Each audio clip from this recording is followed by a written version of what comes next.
You're listening to the Hour of the Time. I'm William Cooper. Ladies and gentlemen, make sure you have pen and paper by your side. Tonight we're going to take another journey into the dark recesses of the lost light, if you can imagine such a thing. So make sure that you're comfortable. Make sure that your mind is open.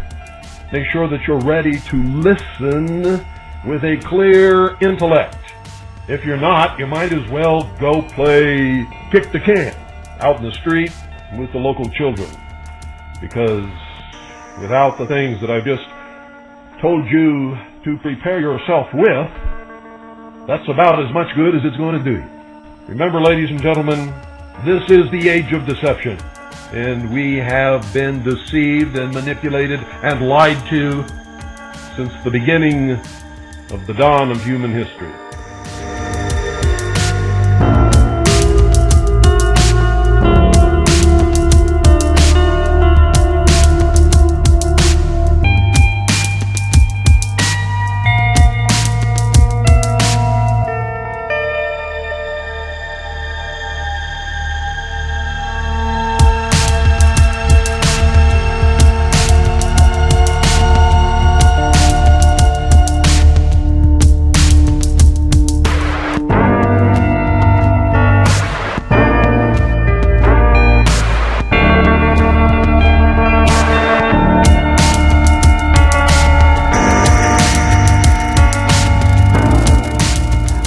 Alright, so I'm here with three people up in Chico right now who have been experiencing the Paradise disaster, I guess we got to call it. And it's fresh. It just happened a few days ago.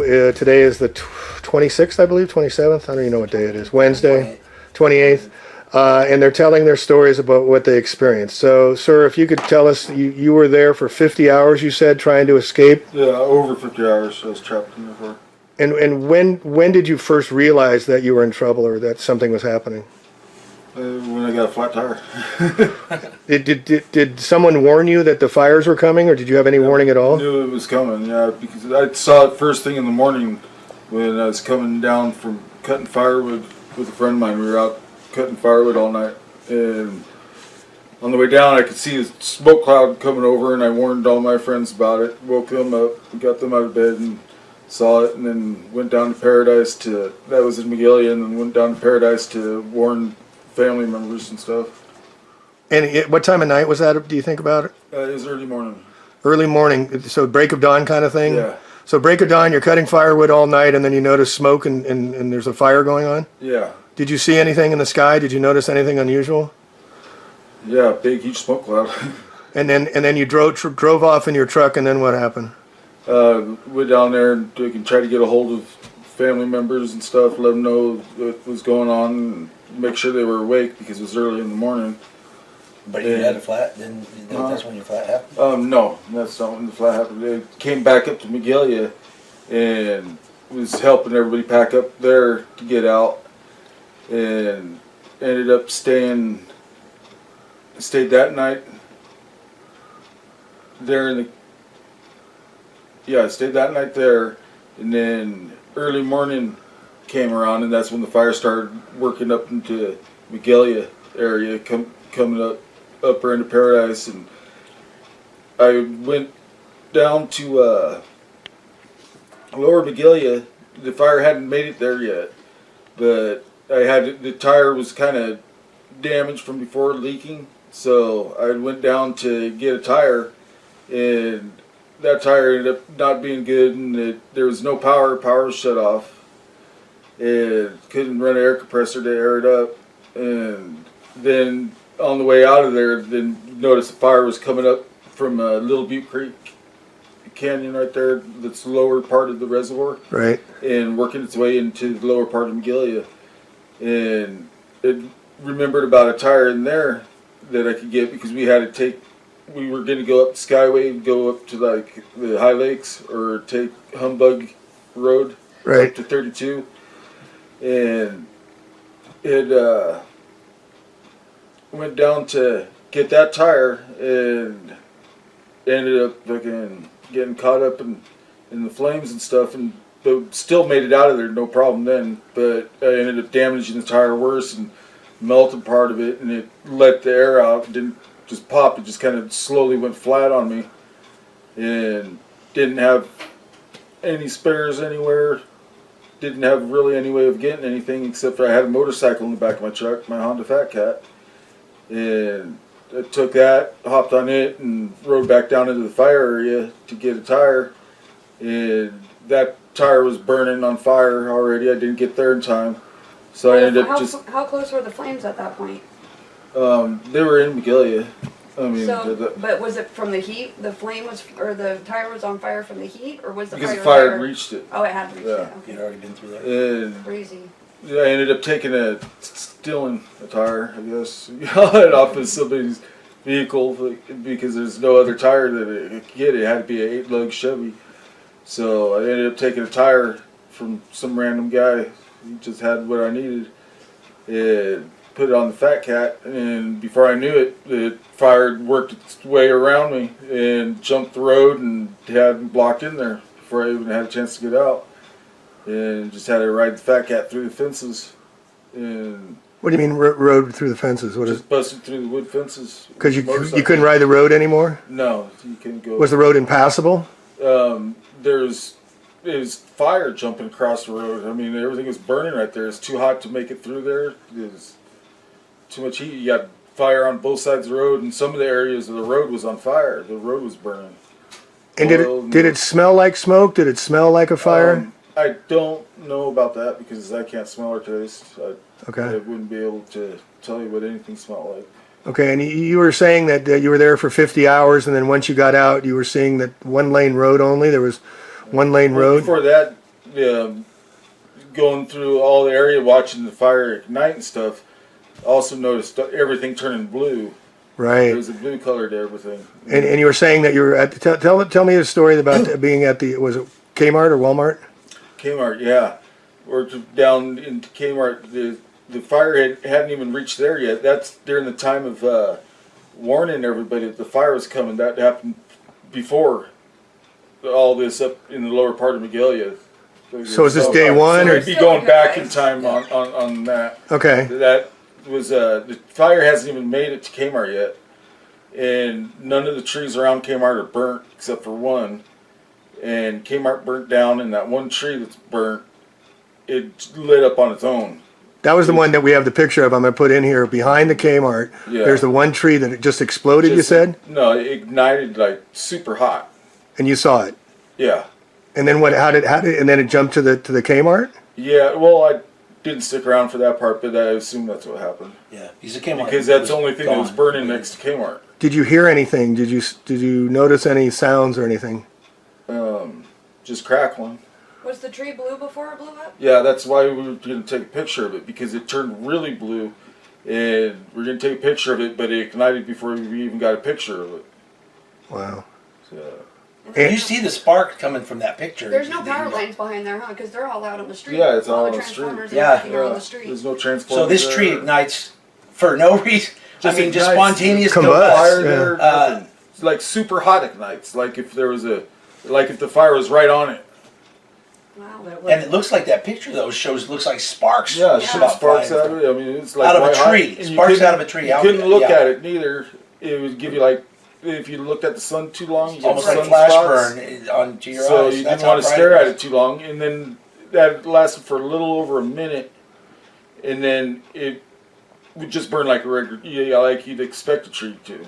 It just started burning, just flames coming off of it. Was Just one intense. tree, one lone tree. Just something to start a fire. Nothing Yeah. fell in on it. Nothing, no debris, burning debris. Nothing. Just ignites out of absolutely no. And did you meet others in that time when they were in? They were pretty And this hardcore. was this before Trump came, or yeah? So yeah, it was before. Yeah, it was before Something Trump really came, so we weird know it wasn't for about, him. You know, Well, Right. this is out by Butte College. This is yeah. not- About They're trying to Lincoln block Dune in Grade. every access is where They have a highway patrol and a National Guard on Dune Grade Road, blocking Dune Grade off where you can't go in there, and there's not even any houses on Dune Grade, except for at the very top, that ranch But that's it. Other than that, there's no houses. Yeah, see, this is the They crazy got that things road about it. completely No blocked rhyme or off. reason for what they're blocking. There's nothing. They're blocking places that don't go nowhere, and they don't even give a shit about the neighborhoods. There was not one cop up there. There couldn't have been one cop up there. A friend of mine was listening to the scanner, and he says he heard one sheriff say, "Get out of your cars, and go and run." This is a sheriff telling them to get out of their cars. So the fire was there. But they all made, I don't know if they all made it out or just the sheriff made it out or if he even made it out. But what I'm saying is not one officer has been hurt, not one officer. I mean, these are our illustrious protectors out there. First responders. Hiding until the fire goes through. Then they go. I mean, doesn't that just blow your mind? It just blows my mind. Highway patrol jumped in the back of the trunk. Some lady's car got out of there because his patrol car caught on fire. There was 3 injuries for. See, so Now what about the people trying to leave and they were all backed up and couldn't go nowhere? They're going downhill. Oh my God. yeah, they were They blocking made everybody lanes. in one lane. They say that they opened both lanes for downhill traffic. They're liars. I'm They're lying surprised. to I'm their, really through their surprised teeth. because I live up in Upper Magalia and off of Rosewood, and you know, it just was really strange to me that all that way that nobody, even I was listening to the scanner the whole time too when Stacy called me, you know, from 7:30 that morning. And I was listening to the scanner the whole time, but nobody even said to use the alternate route of the back way through Forest Ranch. Everybody was going Downhill into the fire, just basically to. But before we even got an evacuation, I said, "Pack your shit, let's go." I unloaded my car and I put the dogs and the cat in there, and then my boyfriend, and we were out of there. You know, and that was before we got an evacuation because I wasn't going to get stuck. What I was hearing on that scanner, I was not going to get stuck down there. You know. Was your power on or off when you left? It was on. And you had your power off though, so they turned the power off or some? The power was turned. I'm pretty sure the power was turned off everywhere and the water. No, not when I left. When I left in off of. What Rosewood, time was it? I left at 9:30 in the morning. I got a phone call. Okay, I got a yeah, phone call 9:30. at 7:30 saying, "Is that by you up there?" And I was like, "What are you talking about?" And then next thing I Yeah, know, I that's- went around there and it was a whole big black thing of smoke. And so I turned on the scanner, and then I was like, "Oh!" And then I heard everything about going on at the hospital. They spent a lot of time trying to get those people out of the hospital. A friend of mine that's supposed to come over here and speak is a tow truck driver friend, and his mother. He goes, "Just look on Facebook. It's called What did you say it was? You heard me talking to him on the phone. But anyway, it's Valerie something, and she had a C-section in the hospital. They put her in an ambulance and left her there. And the only reason she got saved, she had a C-section, so she was paralyzed from the waist down. Oh, gosh. She could not get out on her own. But they put her in an ambulance and they left her.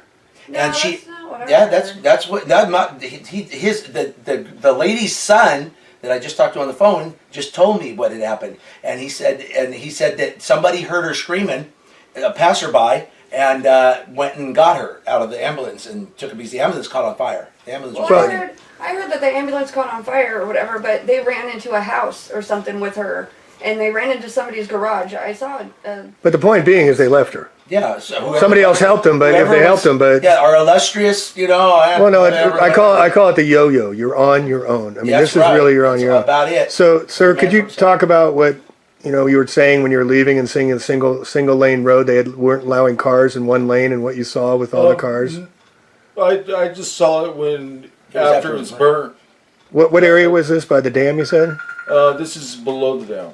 Okay. But the way that all the cars were exiting after I finally got a tire put on my truck.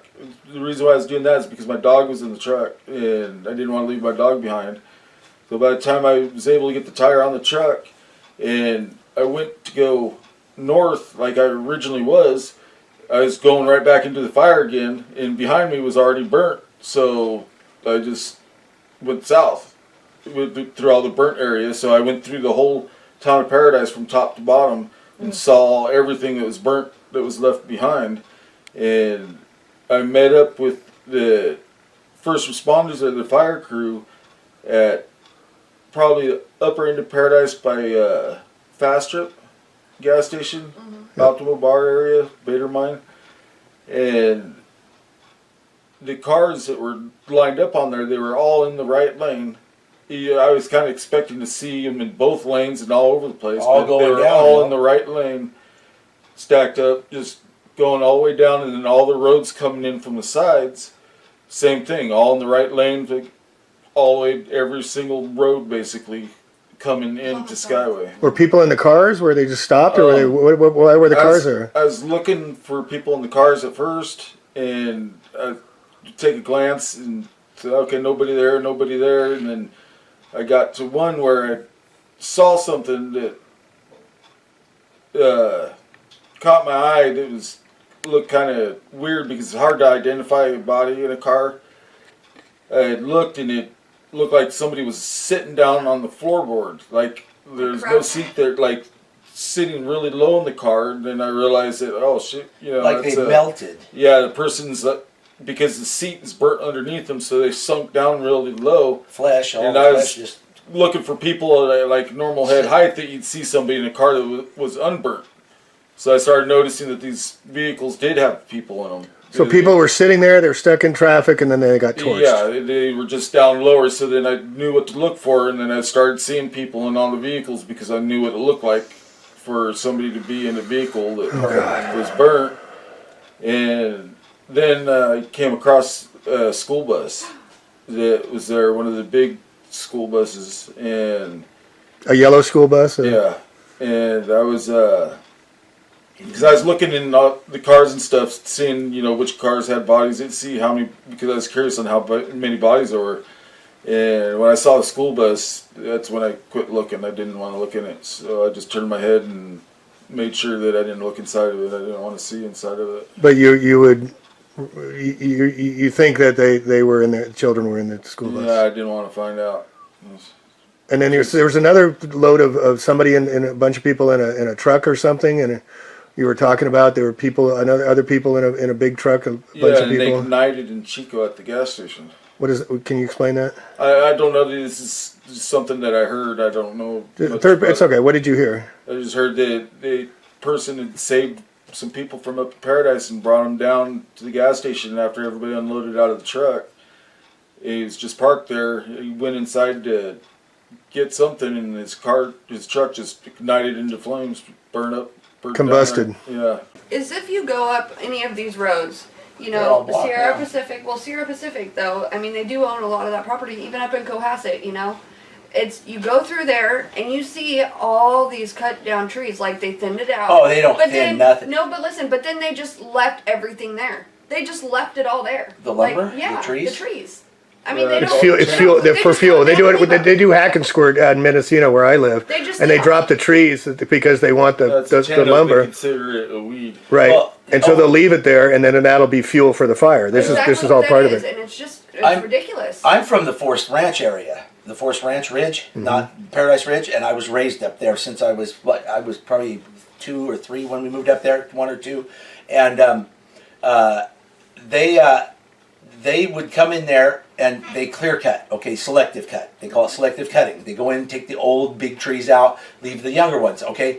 Well, one day we're down there off of H line, down in the not Butte Creek side, it's Chico Creek side of the canyon, and they had a great big ginormous sign, and it says, we are taking care of your forest, blah blah blah, by selectively cutting and keeping the cutting to a minimum, blah blah blah. Okay, the sign was there for about a year, not even probably till the next summer, and then they came in and just cut everything down right to the powder dirt. There was nothing. Clear cut. They clear cut the old cut. They clear cutted right after they selective cutted, supposedly.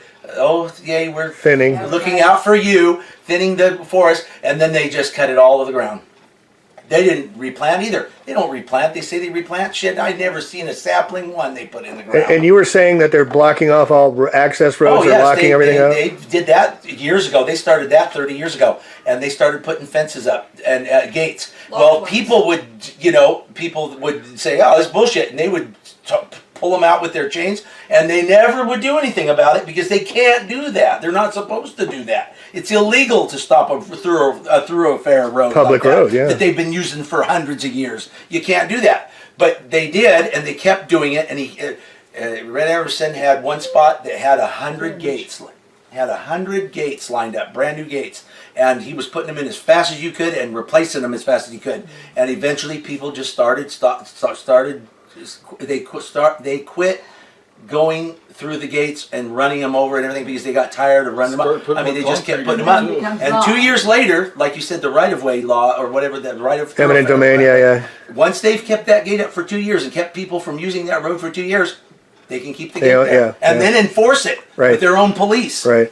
Our own police we pay for, write us tickets and kick us out and arrest us for using the land. I mean, it's just sick, sad world. This world is sick, sad, and it's sick and getting sicker. But so I noticed before the fires too, before the fire up here, that they were heavily, I keep looking at your book, chemtrailing the shit out of this area. Yep, just continuously. Horribly. Every day. I mean, they weren't doing it for a while there. It was nice clear out, and they weren't doing it for a while, and then all of a sudden, like 3 days in a row, right before the fire. Chris, it looked like a check. It looked like a tic-tac-toe board. I mean, just everywhere. And then they started. Did you get my email about over towards Corning, over towards that way, over towards those hills over there? They were doing loops. I've never seen the chemtrails like that, but they were doing circles. They were overlapping rings that looked like the Audi emblem or the Olympics. Yeah, I wrote that book on geoengineering 3 years ago, and I've been studying geoengineering since 2005, and I've never seen the intensity since the beginning of April of what they're doing. They did it over in Santa Rosa as well. And so that's really big documentation. Also in the Geyservilles, down in Geyserville, they had earthquakes right before the events that occurred up in here in Paradise. And so there is, it does seem like they were prepping the skies. It does seem like they were getting it all ready for the event. Oh yeah, that this was planned. Just aluminum oxide, right? They've obviously, aluminum oxide. Well, and then we're learning that the terpenes that's coming down, the desiccants that are being sprayed from the skies is the terpene, and that's causing the accelerants. And then when you add just a little bit, you get thermite, and that causes the combustion of the plant materials as well. Turn blue. I don't know. We'll have to do more research. I'm sure some people that are science wonks will come back and tell us if it's true or not. I'm not sure, but we're putting these pieces together. But clearly, over the years, like where we are, we had these trees that were burning from the inside, and the foliage and vegetation wasn't touched. Well, that's because the desiccants that are being sprayed, the aluminum from the sky, is being uprooted through the trees over time, and that becomes making it so hot. Yeah, and it combusts from the inside out.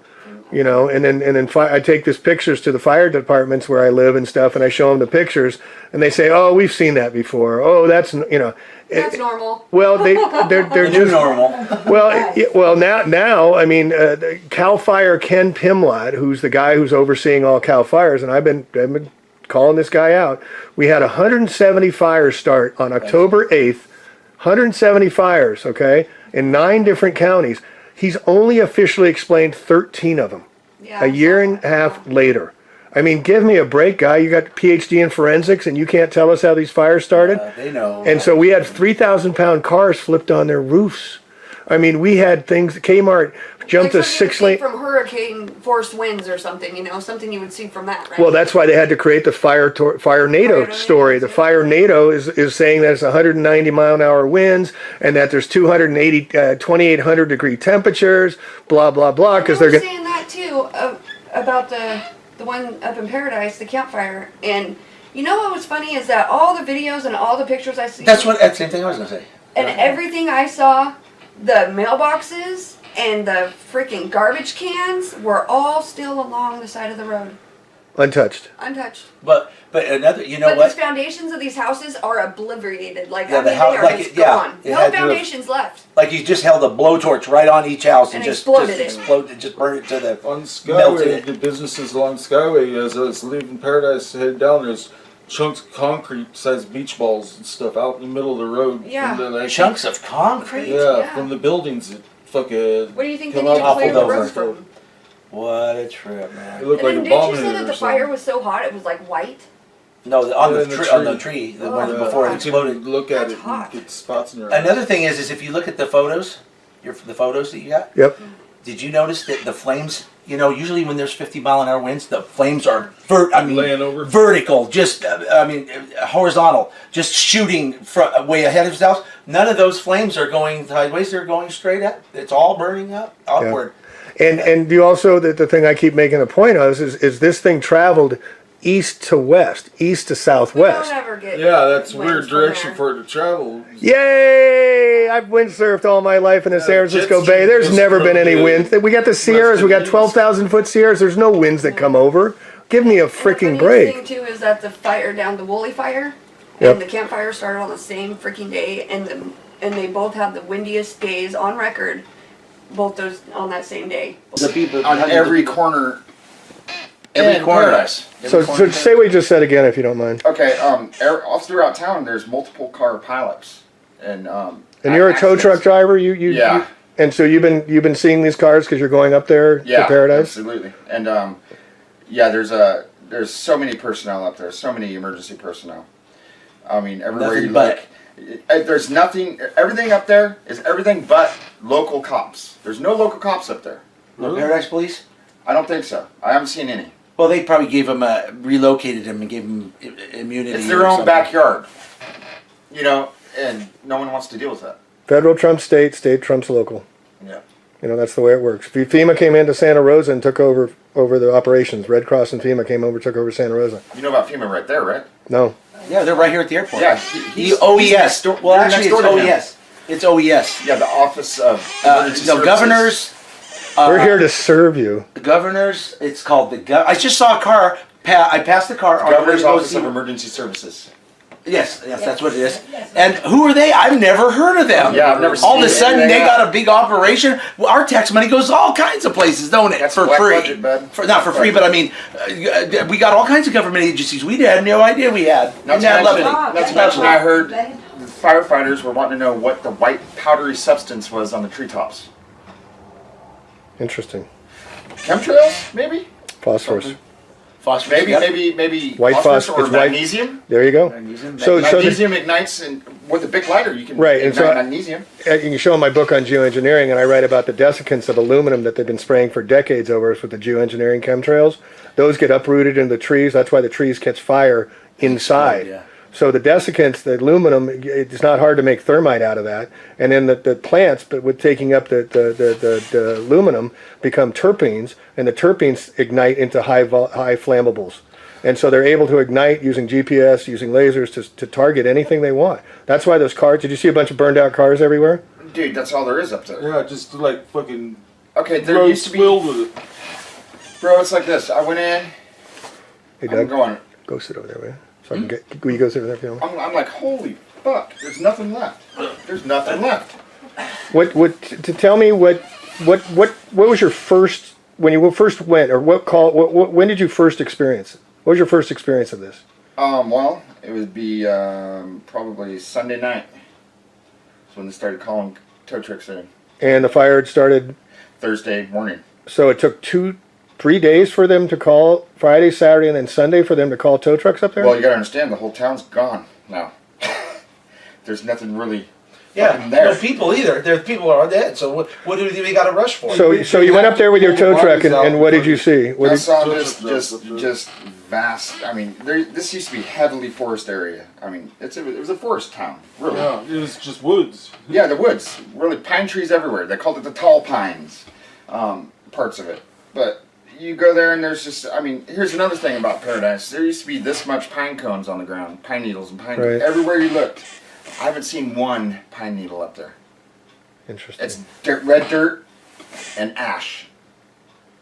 Wow. And concrete. This thing burned so hot, the asphalt bubbled up on the roads. Yeah, the roads caught on fire. Yeah, they had to put the roads out. What kind of shit is that? So what temperature do you think melts that? Well, it's oil. blacktop is made of nothing but glues And oil. adhesives, and Tar. tar and oil and stuff like that. Oil, you know rock, that they mix. sand. Yeah. So it can bubble. So it's going to ignite, but and rock, but it's compacted together, and the adhesives hold it together. They put adhesives in blacktop, and to ignite that, it would be like trying to ignite a wet log, Yeah. wouldn't it? I mean, Yeah, it'd be tough. it'd be tough to get a blacktop to burn. So you drive up there, you see the cars, and you said there were people in them? Well, yeah, there's people in just about all of them, I imagine. Yeah. Did you see any this victims truck- inside the cars? Did you see any? He said he saw bodies that was the springs in the seats had melted down and the people were just down low. Sitting on the floorboard. Sitting on the floorboard or just sitting in the passenger seat, just... I saw that first video that they took off the air that we were talking about earlier. That one guy that you know, The one guy that the girl that survived put her and went to makeup the on. river? When he took his camera and first panned inside the cars, you didn't see nothing. No, there was not. It doesn't even look like nothing was there. Your eyes are looking for something, but there's nothing there. But a few fragments of bone, and flesh. If there's any flesh, it's all the way down. Just I said, melted, vaporized, melted, whatever. It's gone. It's hard to gone. see the body inside of a car until you actually Looking see for it, something. You notice it, then you know what you're looking for. Then because you spot it and it looks like it's not a body in there, but you know it is because you finally spotted it. Just and then you look at all the other cars and you start noticing, holy shit, all the cars have a body in it. Weapons of mass destruction, man. Mass murder is what just happened. It's murder. This is this is absolutely. And do you know people that are still missing? I'm from this area. I'm from Chico. I know plenty of people in Paradise. I can't, off the top of my head, remember who, but I mean, I know I've at got least 5 acquaintances. handfuls of people. I up got there. hundreds of questions. I drove truck. Like I said, I drove truck for 25, 30 years. Believe it or not, I'm only 52, but I drove truck for 30 plus of those years. And I started when I was 16, and I used to deliver to businesses that I knew lots of people casually, but I didn't know them personally. But I'm sure eventually I will hear of names that I knew very well, people I knew I very know well. a couple people like Big Red. Oh, her? Yeah, she lived up there. I know. Well, there's thousands of people I knew. I knew lots of friends, acquaintances, but luckily the friends I know real well got out because we're hillbillies. We're able. We take initiative and we go. If something's chasing you, you run. It's gonna kill you. Well, he was telling the story. How he had people trying to kick him off his motorcycle because everybody was panicking, trying to get out of the fire, and so they were trying They to. wanted the bike. They wanted the bike. My girlfriend's nephew was up there, and he said he was coming. He was starting to singe his hair. That's how close it got, and he bailed out, and he stole a car. He knows how to hotwire him real quick. No keys. He stole a car real quick. Boom, got down the road, and everybody was jumping out of their cars because the wall of fire was coming their way, and he was like, "What are you doing? Get back in your car. You're not going to outrun this thing. Get back in your car." And he told several people that were running by to get in the car, and then he carved the way through front yards and backyards and all kinds of shit, just plowing through yards. That's what you have to And all the people I'm friends with and know are like Dukes of Hazzard. I mean, they know how to drive. They can drive a car, and they ain't nothing going to stop them unless a cement. But why originally did they get out of their cars? I mean, because the cops are told telling them to get out, Yeah, run, tell them to get because out and they run. stop traffic because they're idiots and they don't realize they can go around the cars. well, and these guys were saying that one lane was kept them completely all down stopped one and only line. one lane was open for access. And You don't and need a street to drive. Yeah, you can drive over parking meters and You just can't hit a tree. You know what I'm But saying? how were the cops? Because this is one of the stories is that there was no help. No one came to help them. How did the cops tell these people to get out of their cars? They didn't. Well, they just took all Paradise's guns. How did they take with them? the fire. The fire. They were lucky to get out with their lives, let alone their guns. Wow. Yeah, You know how many nobody cars grabbed that were up there that were that they had bodies in that were packed full of guns too? Oh yeah. They were lots of them. Yeah. But what's And interesting? as far as I can understand, they haven't even gotten a percentage of it done. That's how many bodies there are. That's And that's how the many- main thing I wish you'd get out there and get expressed across your website is fucking they're lying through their ass. And it's possibly how many population of Paradise would you say? Okay, put it this way. Probably over 30,000. There's so much. Wait, say that again. I'm Total sorry. is over what they say it is right now. The first hour they were in there. 1,200 was the first count. Now they're down to under 200, according to the doctor that was just here. So they had to have found the 200 First people hour. that minute they rolled in there. They had to have had 200 people on their list Right off the gate. instantly. Edgewood. How many died on Edgewood? I know. Well, that's the trailer parks with the old people. That's another thing. My friend wants to come talk to you. He's very interested in getting what he saw, and he escaped the flame barely. And They didn't expect anybody to get out of there. They didn't want anybody to get out of there. I gotta go. It's just by chance because of family members living in such close communities. Right. You know, the town's up there a few miles away, but we still notice things. We still look up, like the campfire. We notice things. And when they saw that fire, they called the people they knew up that way because it looked a lot closer than it was. And by chance, they got out of there with their lives. That's it. And the rest of the people perished. The rest of the people all died.